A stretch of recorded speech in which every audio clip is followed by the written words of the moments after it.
Takže ahoj, já jsem Mushroom a dneska budeme stavět wheat farmu. Jej! Mám tady nachystaných pár bloků a jdeme na to. 4, 5, 6, 3. Ahoj, to není koupeliště pro tebe, tohle je místo pro wheat. 2, 3.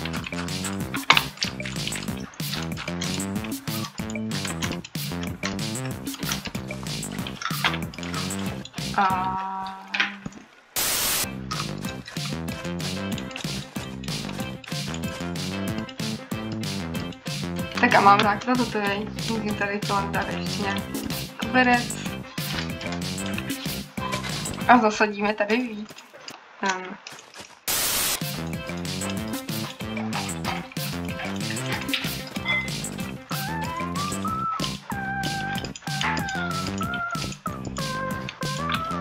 Tu byla farma navíc hotová a vidíme se třeba zase příště.